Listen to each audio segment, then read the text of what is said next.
Sisters, I just want to share a news while we are waiting. I just got word from Sister Philokotur in Patna that Sister Elizabeth Emmanuel, the first or pioneer of India among the four, just passed. So, yeah, she was our oldest Indian SCN, and she brought me to the community. So say a prayer. May God be with her eternal rest, grant unto her, O Lord. And the souls of all the faithful departed, through the mercy of God, rest in peace.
Okay, thanks everyone for coming. Jyoti is just about 5 minutes away. She says she's just a couple of miles, maybe having trouble with these country roads. But she will be here shortly. I will wait for her downstairs and I'll bring her up, probably between 5 or 10 minutes, and then we'll get started. But thank you for coming.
Okay.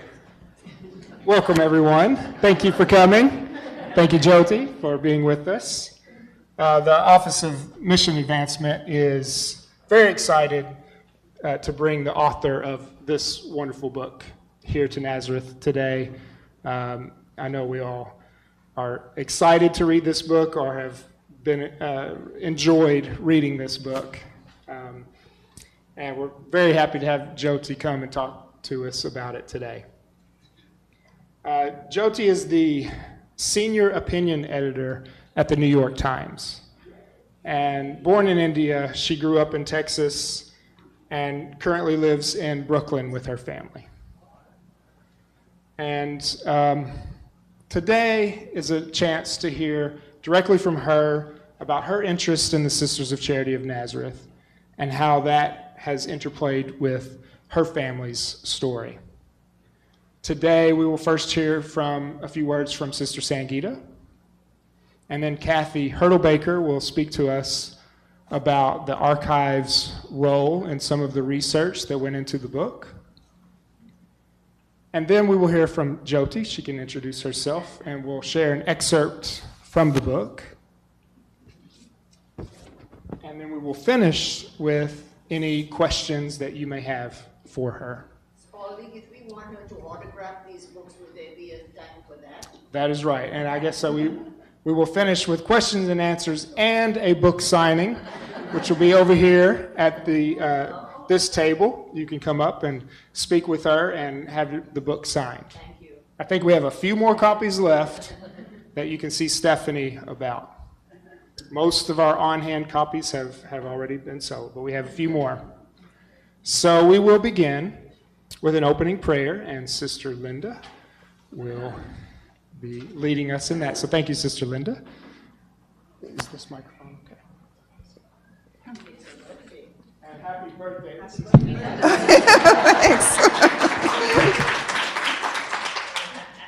Okay, if we can just take a moment and place ourselves in God's presence.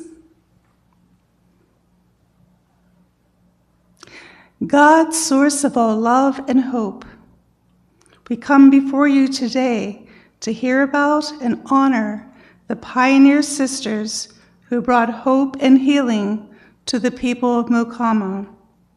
These were courageous women whose voices and lives have been strong, who struggled and were vulnerable, and who sacrificed so that the people of Bihar and Mokama could have a better, healthier life.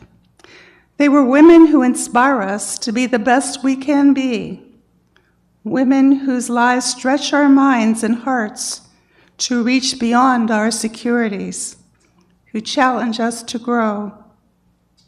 Help us to understand what we have read about their lives and the land of India. Help us to use that knowledge as an instrument of your grace. We also pray for Jyoti for giving us this wonderful, inspiring book. We ask you to open her heart and mind so that she may continue to be a channel of wisdom, creativity, and vibrant perception. May her works continue to inspire and reach the depths of the reader's soul.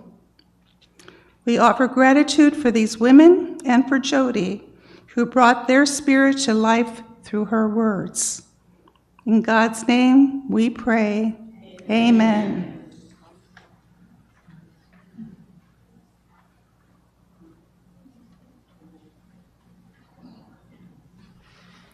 I now invite Sister Sangita to share a few opening remarks. I have the book right here. Jyoti, it's such an honor to welcome you to Nazareth, the home of the Sisters of Charity of Nazareth. Thank you very much for making the journey to be with us this afternoon. Really good to have you here, to hear from you about the book and also get our book signed. Everybody is waiting to get the book signed. Congratulations on the excellent, well-researched book, Sisters of Mokama. I feel so proud. We are all so proud. What a wonderful tribute to the 6 pioneers SCNs who went to India and the Sisters of Charity of Nazareth as a whole. You came to Nazareth, Jyoti, in 2016. I met you then, to research the archival records, spending days to research each of the 6 pioneers and our SCN history in the United States. And you met many SCNs and gathered stories of our place here, Nazareth, and the sisters. You also made the long trip all the way to Mokama, especially spending many days at Nazareth Hospital gathering stories and memories from a variety of sources. Some of the sisters in India, I am sure, will remember your mom from her nursing education in Nazareth School of Nursing in the 60s. We commend you for your outstanding work on the book and especially your commitment to the Sisters of Charity of Nazareth history related to the 6 pioneer SCNs. Several of us have already read your book and some are waiting to get a copy. Having served in Nazareth Hospital, Mokama for 8 years or so, and having spent many more years of my life in Mokama, your book means so much to me personally. The people and places you name are so familiar and have been part of my life as an SCN. Your writing is so moving with a personal touch on your love for your mom that probably inspired the book and the SCN life on both sides of the globe. What I especially like in the book is how you lifted up the contribution of women at a time in Bihar and especially Mokama, which people never heard of, when women's roles were hardly recognized. Thank you, Jyoti. May you continue to experience abundant blessings in your professional and personal life. And I want to very specially make a special mention and appreciation for Kathy Hurtelbecker, the Director of Archives, who worked with Jyoti, providing the information from the archives. And I also want to appreciate the contribution of Diane Curtis, the then Director of Communications, who accompanied and facilitated the support Jyoti needed during the research and later on. So we like to really bless you with the SCN blessing. So usually we sing it, but I'm just going to say this. You want to sing it? Okay. All right, then we will extend our hands towards Jyoti and bless her. That you will do before the healing of the whole. May all that you will do mend our broken world. May all that you will do be blessing on the earth. May all that you will do be for the good of all. All that you will do. God bless you, Jyoti.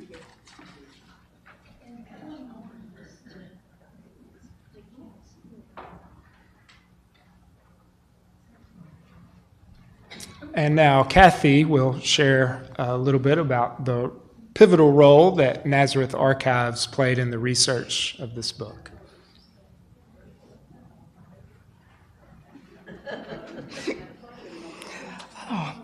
Well, Jyoti, welcome back to Nazareth. It's wonderful to see you again after quite a few years now. And I just wanted to talk very briefly about the work that we did in the archives to help support Jyoti through her research and the eventual publication of this amazing book. It was January 2016 when I heard from Diane Curtis that she had received a message from an author and reporter who I think was at Time magazine at the time. So, yeah, it was just in between Time and the New York Times, who wanted to do a book on our sisters in Mokama. I said, okay, that's a wonderful project. But she was requesting original letters from Sister Ann Roberta was the initial request, and eventually annals and other letters that had been written. And this is a somewhat unusual request for us to grant because we don't generally let the general public read a lot of these personal letters, and particularly the annals. So it started a long process of working with leadership, particularly Sister Susan and Sister Brenda, and with Diane to get all of these records scanned, looked over by an SCN, and then sent off to Jyoti for her to use in this book. And it's seeing the finished project, it's just been an honor to have been able to help with this because it provides such a wonderful and full picture of our pioneer sisters, of our pioneer Indian sisters, and the women who went through the nursing school and were able to really change the trajectory of their lives through the work of the SCNs in India. So I just want to thank you for the book and letting us help you write it, and for this 6-year journey from initial contact to publication, and the wonderful testament to the work of our sisters and the women who trained with them. So thank you.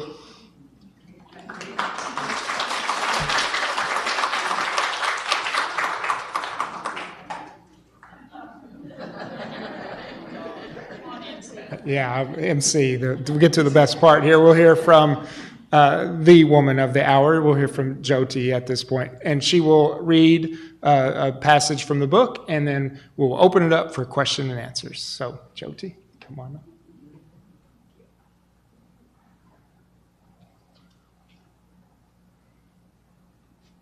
Well, good afternoon, and thank you all. And thank you for your patience, also waiting for me on this drive. It's been a journey to publication, also a journey from Louisville here to Nazareth. So I also wanted to just start with thanks to Diane and Kathy and Susan, who I think I see there, all of you who, and there were so many of you in this room who spoke with me on my previous visits here and in India. I know I asked a lot of questions. You know, perhaps they seemed like, why is she asking me all of these questions? How could this possibly be useful for a book? But I hope that in reading the book, you'll see that all of those little details, just that flavor and texture of what life was like, every little detail helped me in my writing, and I hope will help the readers of this book truly to experience some of that and to appreciate all the work that you all did in India and are still doing today, of course. And I also just, and I know that the archival material in particular, it was a very unusual request. And I have to say, I thank you not only for the help, but also, to me, that was an amazing gesture of trust that you all extended to me, because there were no conditions on it, and I really, that to me it was such a powerful thing, and it really sort of kept me going in the writing, that I wanted to sort of both live up to my idea of what I thought the book should be, be true to sort of my creative impulse to write a book that I wanted to write, but also to honor the trust that you all placed in me. So I hope that I've done that anyway. So I wanted to start really with just a short reading from the introduction, because what I hope we can spend most of this time with your questions, because that's what I am very eager for is to get your reaction to the book and hear what questions you might have, and to leave as much time as possible to answer those. But I'll just start with a story from the introduction from Anne Roberta Powers, whom I'm sure many of you remember. And some of you may have even heard versions of this story before, but I wanted to offer up my version of the story, also because I think it sets up many of the questions that I was hoping to answer in the book as a whole about women in the United States, women in religious communities, women in India at that time and even later. So I'll just start there. So as you know, Anne Roberta, one of the original pioneer sisters, was only 22 when she left America in 1947. She had not even taken her final vows, the last step in making a lifetime commitment to religious life. And then, as you know, she arrived in India, and then she arrived by ship in India and then went by train across from Bombay to Calcutta and then to Mokama. And this was in the first years. after the traumatic partition that split the subcontinent into India and Pakistan. 12 million people left their homes, fleeing violence or taking a chance on a new life on the other side of the newly drawn borders, and families were scattered in every direction. She told me about one little girl who was brought to the hospital from the train station at Mokama by the railway police. She was still a toddler, well-fed and beautiful. That in itself was unusual. Most of the orphans who landed at Nazareth Hospital arrived malnourished and sick. But this girl had been traveling with her mother on a train from Delhi to Calcutta. About halfway through the journey, as the train halted at a station in the middle of the night, the mother told the other people in the compartment that she wanted to get some more milk for her child. Would they mind keeping an eye on her while she slept? The mother never came back.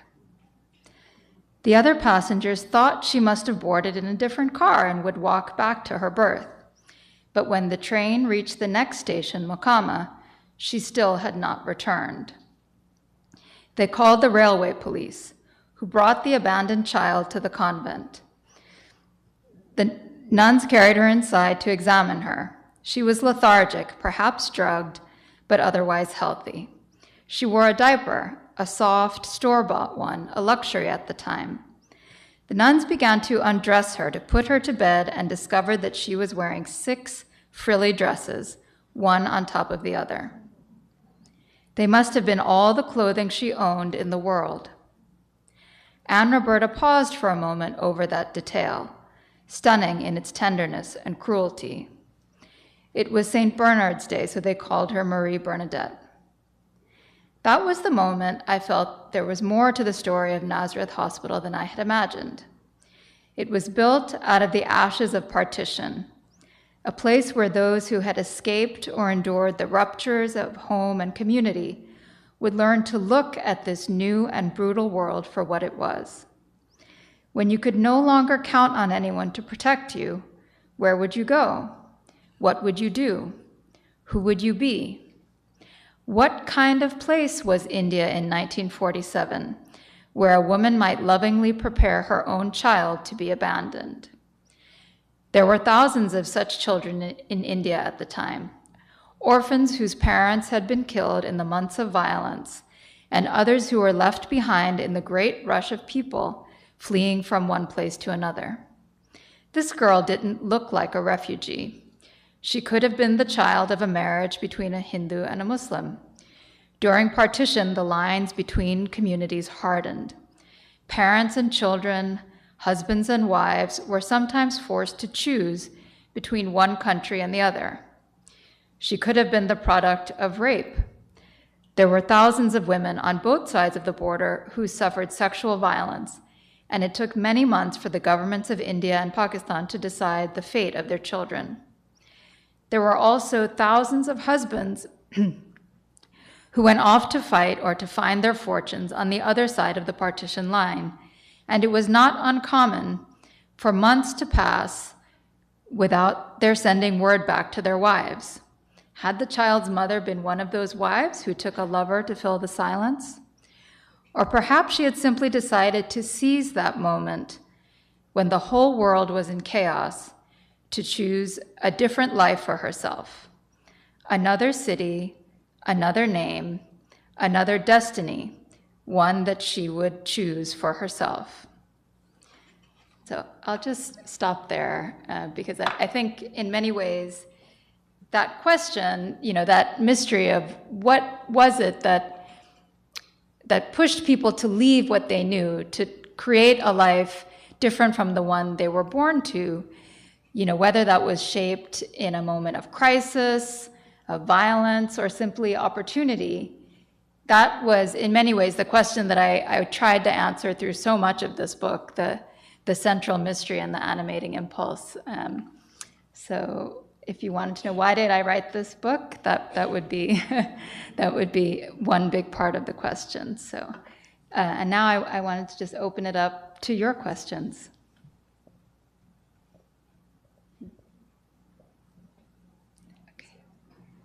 Okay, Spalding, I will let you choose. Yeah. Since your mother's experience is such a big part of why you wrote this book, could you say a little bit more about your mother's experience? Many of us have not had a chance to read the book yet. So. Okay. So that's a great question. And I don't want to give away too much of the ending because you'll see how the book is structured, that my mother's story is sort of woven throughout it, but I want to give you the opportunity to discover the details for yourself. But I will say that, my mother was born and raised in a village in Kerala in South India. Sister Sangeeta, I think you're from the same part of India. So you know very much what village life is like there. It's not like villages in Bihar, most of them. These are places where children, most children are educated, people have enough food, but she was definitely one of those girls or young women for whom the constraints of her family, the loss and trauma that her own family had gone through personally, in a way really shaped her decision to leave. And there were many things going on in India at the time. My mother was born in 1946, so she was very young right at the time of partition, but she was a girl at that time when India itself was sort of discovering its identity as an independent nation. As she grew older, there were opportunities that started to open up for young women in different places. My mother and some of her classmates whom I spoke to, they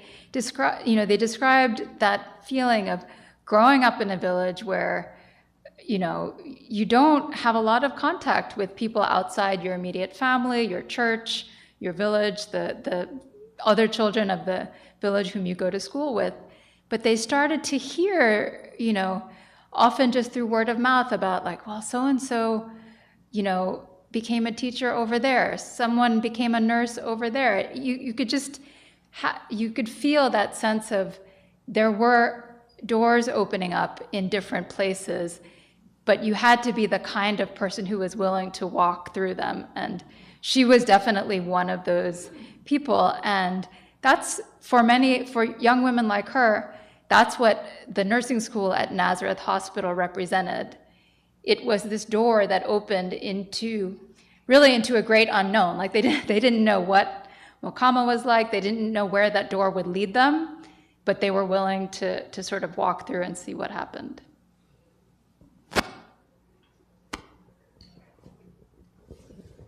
I was wondering, in your research and your interviews, I'm sure you went into all of this with certain assumptions and certain ideas.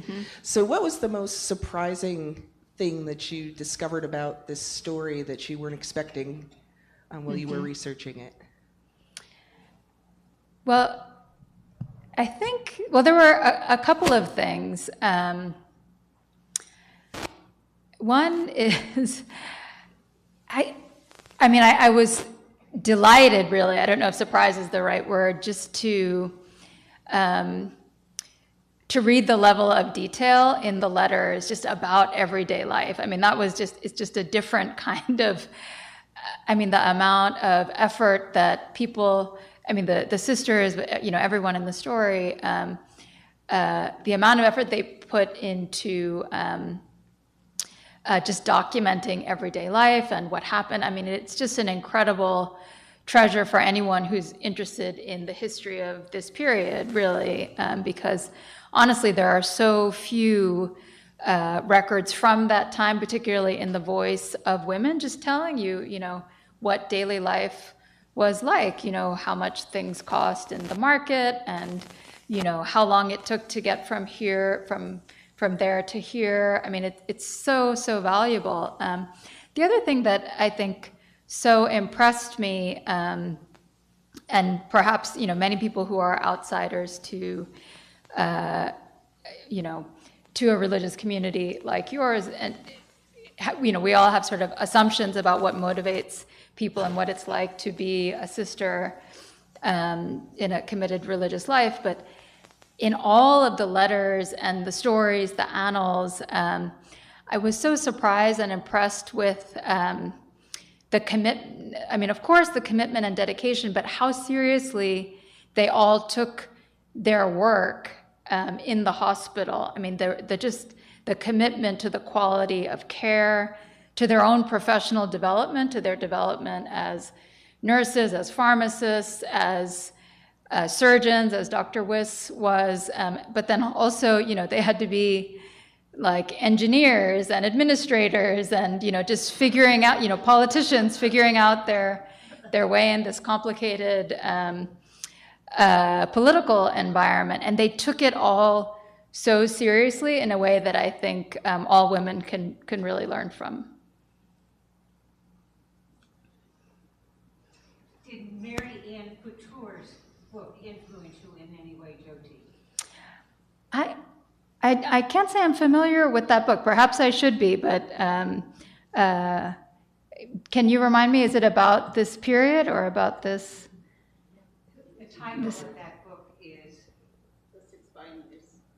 Oh, so this is one of the related books. I did read. Dream Come True is the name of it. Oh. But it just came out. Okay, then it would have. Okay, so it would have been after I had already finished the research, but I'll be very curious to read it. That was published in 2019.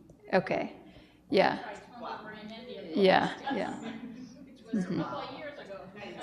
Yeah, I did, however, rely on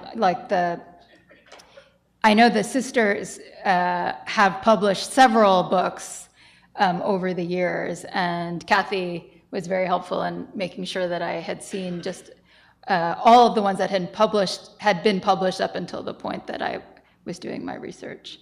So yes, that was extremely helpful to see.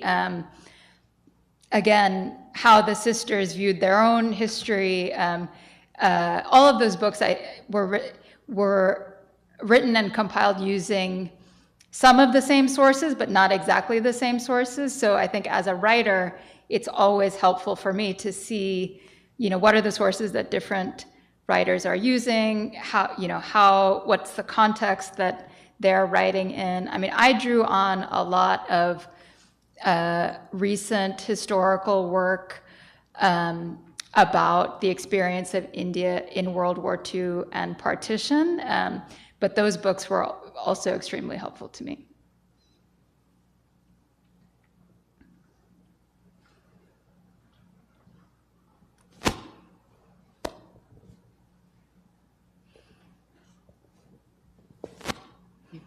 Jyoti, I don't know if it's as much a question as just a comment of how much I really appreciated the way you took the history of the country, both what was going on here in the U.S. and then what was going on in India, and wove that into the story in a way that I think some of our other histories of India had not done. It was just, for me, it just filled out the context, and it brought that even that much more to life, and what those women were up against and the kinds of things that they had to do, and the way you brought how women, both our sisters and those women who came, really saw a different way to be and wanted it and made it happen. So I really appreciated that different way of approaching the story. Mm-hmm.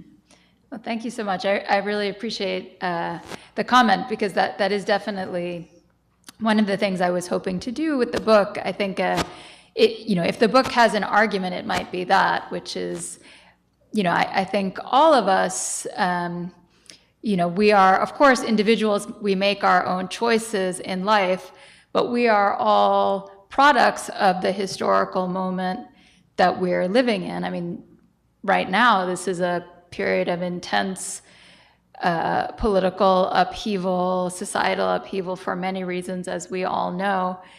And that shapes us, but I also strongly believe that our choices shape history as well.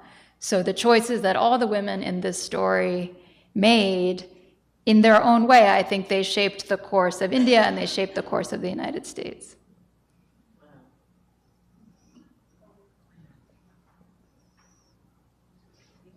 I also want to echo what I think it was Sister Susan back there. I learned so much about the history of India. I knew a little bit but here's my question. One of the things that surprised me was that the sisters felt that their letters back to the United States were censored. And so they were careful because of the political climate. And of course, they didn't want to ruin their welcome in what they said. And then they would send what the book says, uncensored letters when they had the opportunity. So I was thinking as a writer, and I could have the incorrect term, did you use a little poetic license in trying to maybe enflesh some of their stories? Well, that's a great question. I really tried not to do that. I mean, there were many questions I had. Maybe, I hope as a I hope that you as a reader, I tried to, I could say, invite you as the reader to sort of read between the lines, like read, understand the context for all these letters. But I didn't take poetic license. I mean, again, the letters were so vivid that, when I write that one of the sisters thought or felt a certain way, it's generally because she said in some letter how she was thinking or feeling. So that's what that's what I was trying to convey to you. I mean, I would say the interpretation I would make was more to add context, when they would, for example, their interactions with the people in the town of Mokama, especially the landowners, that was often a very fraught relationship. So I definitely tried to offer some context for why, events that they might describe in a very understated way might have actually been really quite a big conflict for the sisters.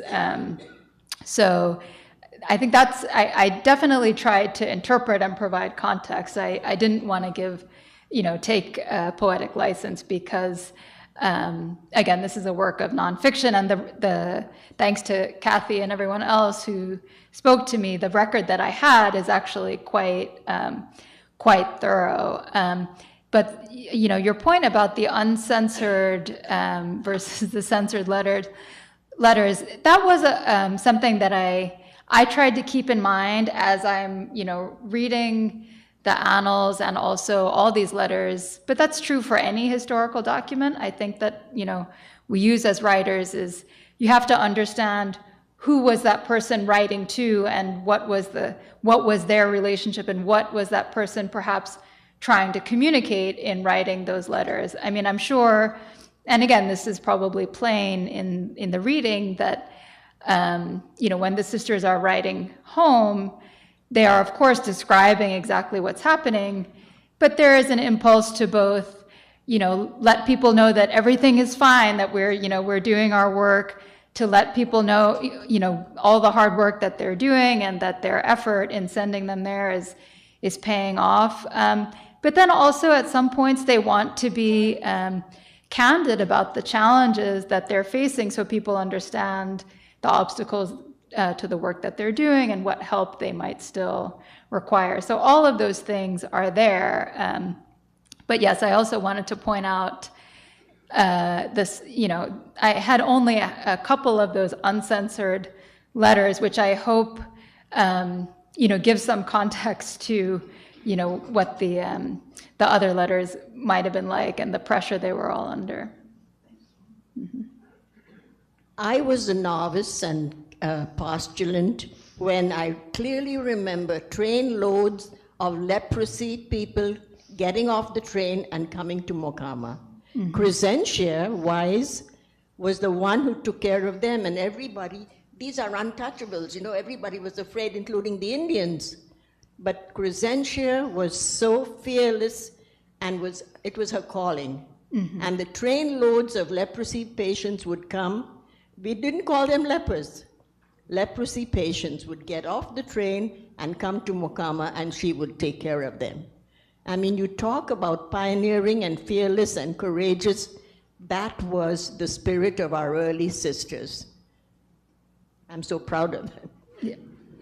Yes, truly. And I hope that people who are reading this book now, when I think all of us have perhaps a little more appreciation for the work of anyone who is involved in public health. And I think that Sister Crescentia's work in particular with that clinic, with the leprosy clinic, was so ahead of her time, absolutely. And I think, now in hindsight, we see exactly the value in what she was doing in creating a record, just bringing all of those people who were so neglected, not only into healthcare, but into the public health system. It's just incredibly important. They would not get treatment where they were, so they had to take the train and come all the way to Mokama just to be treated. It's really remarkable. Jyoti, I think what kept coming through to me was just thinking about where the sisters were at that time and where we are today, especially around the whole idea of interculturality.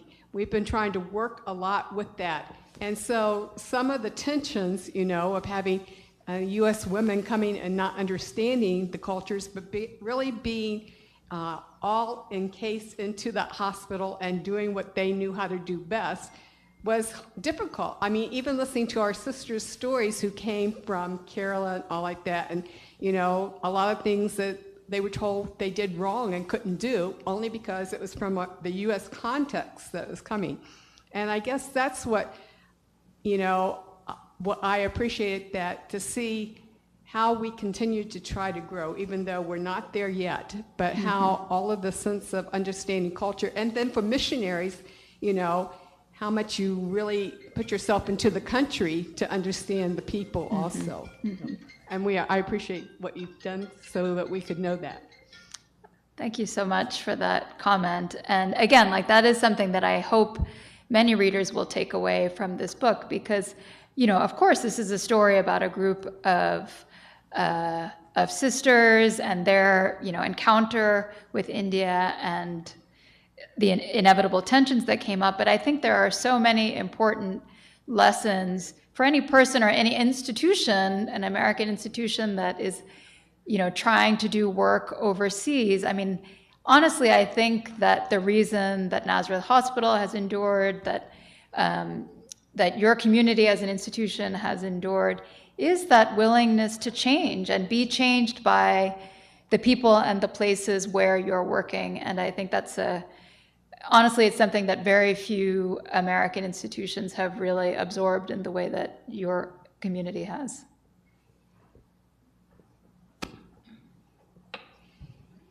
When our sisters first went to India, there were a lot of things that they were fuzzy about in terms of the context of their work and all. I was wondering now, what about your mother? You said that certainly she was willing to change things and take risks, but exactly what did she know? I mean, as a young person, going out of she hadn't been in contact with other cultures anywhere. I mean, they moved from south to north, and it's a different story, but going to Bihar from Kerala, what did she know? Or can you comment on that? Yes, absolutely. I mean, it's still, when I think about it, it's hard to imagine. I mean, my mother was only 15 when she left her home, the same age that my older daughter is now. And if I try to imagine her, just getting on a train and going 1,000 miles away to a place that she had never been, that I had never been, where they spoke a different language, and it's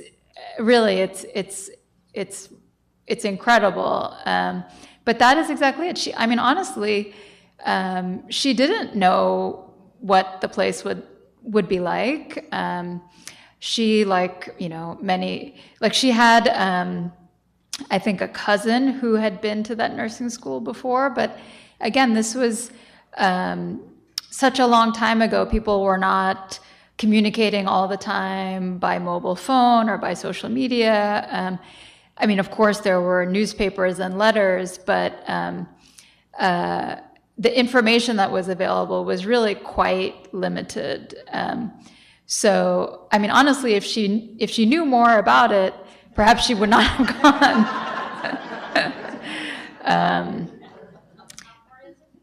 Yeah.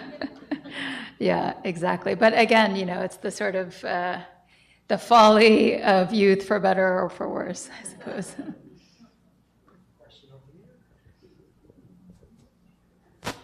One of the things I really enjoyed in the book was how real you made the sisters. So often to have someone outside your community write a book about somebody, we probably have a tendency to almost canonize them.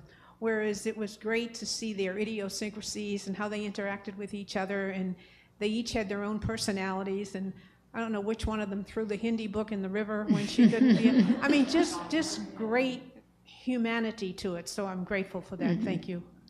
Thank you. I was a little bit nervous about that part of it, but I did feel it was important. I mean, of course, all these sisters, they're heroes in their own way, but they're human beings. And I think for us as mere mortals to understand what they were doing, I felt it was important for readers to see that they were all individuals with their own minds, their own ideas, and of course their own, idiosyncrasies and personalities.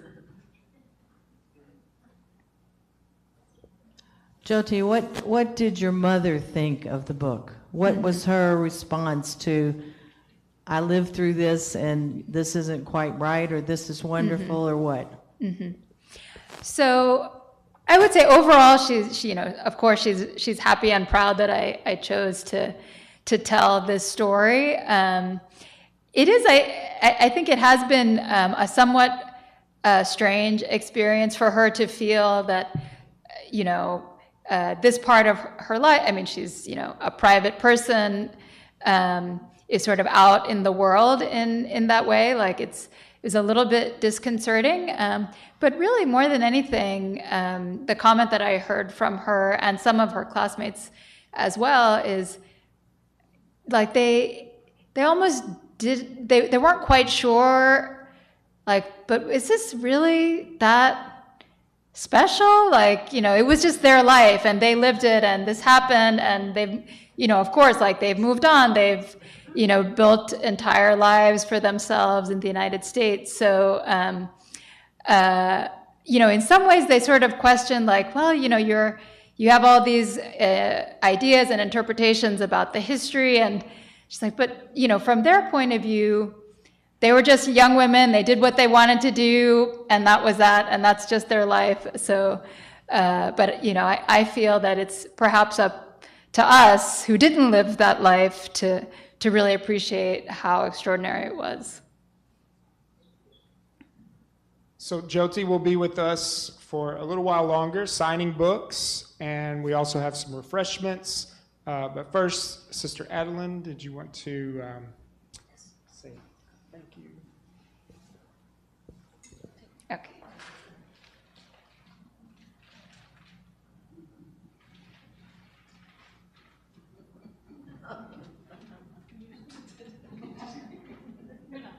You're not talking. This is my thing. That's not what I was told. Anyway, here I am. Jyoti, we just want to express our appreciation for all your work, all your endeavors, and to gift you with a little part of Nazareth. Oh, thank you so much.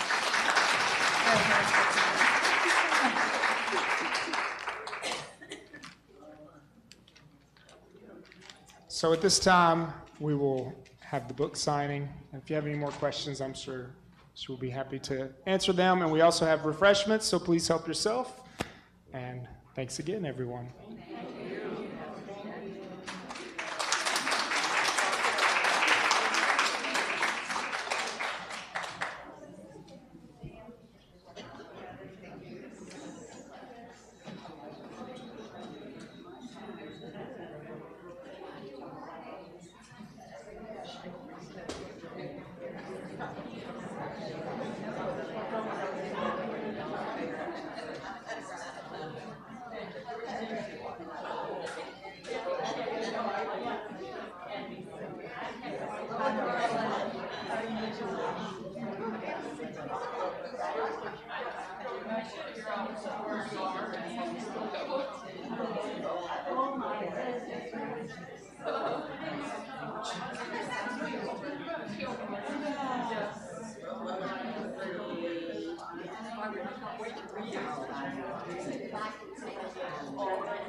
Happens to me all the time.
Of course, Monica said, yeah. Instead of getting hurt, she's going to read mine. I'm like, you're going to have to wait to take it. I'm not the fastest reader. And she read about big trouble. Yeah, I read one on the beach. We did it fun. That was her daughter. But her daughter's going to sell it. We've been last 2 weeks.